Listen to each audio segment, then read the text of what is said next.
Bonjour ou bonsoir à tous. Notre méditation de ce jour portera sur le livre des Actes des Apôtres au chapitre 14, les versets 18 à 23. Dans ces versets de la Bible, il nous est relaté l'histoire de Paul et de son compagnon Barnabas qui sont allés dans la ville de Lystre annoncer la parole de Dieu. Et pendant leur mission à Lystre, à travers la prédication de Paul, plusieurs personnes se sont converties et Dieu a utilisé Paul pour pouvoir apporter la guérison à un paralytique.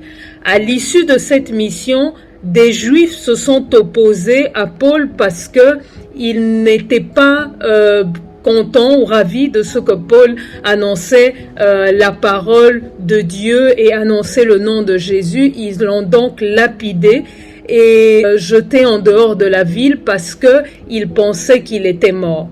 Après avoir été lapidé et jeté en dehors de cette ville, d'autres disciples des compagnons de Paul sont venus le prendre et l'ont ramené dans la ville. Et la Bible dit que le lendemain de cet événement, Paul est allé dans une autre ville qui s'appelle Derbe et il a continué à prêcher la parole et à annoncer le nom de Jésus dans d'autres villes. Et ensuite, il est encore revenu à Lystre où il a continué à prêcher. À travers ces versets de la Bible, j'aimerais nous interpeller sur deux choses. La première, c'est la mission. Nous ne devons pas oublier qu'en tant que chrétiens, nous avons comme mission ici-bas sur terre de pouvoir apporter l'évangile de Christ parce qu'autour de nous, il y a des hommes, il y a des femmes qui ont besoin d'écouter la parole et d'arriver au salut. Donc, n'hésitons pas.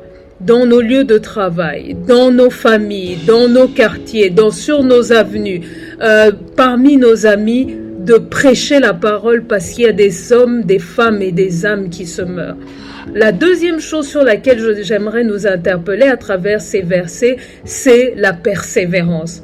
On voit comment Paul, au lendemain de sa lapidation, parce qu'on dit qu'on le prenait pour mort, Paul ne s'est pas dit comme j'ai été lapidé, comme j'ai souffert, je vais arrêter de servir Dieu. Non, on voit que Paul, le lendemain, il se remet en selle, entre guillemets, et il continue à aller prêcher, à évangéliser la parole de Dieu. Et on dit même dans les versets 22 et 23 que Paul encourageait les croyants à se fortifier dans la foi, à croire en Dieu, et il disait aux croyants autour de lui, il nous faut passer par des tribulations pour pouvoir hériter du royaume de Dieu.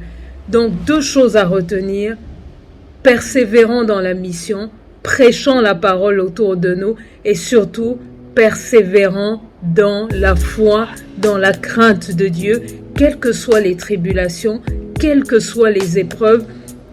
N'oublions pas que nous sommes passagers ici-bas sur terre et qu'un jour, Christ viendra nous chercher pour le salut éternel. Alors, persévérons dans la marche avec Dieu, investissons dans la foi, investissons dans des choses qui sont durables et qui resteront jusque dans l'éternité, c'est-à-dire le royaume de Dieu. Que Dieu vous bénisse.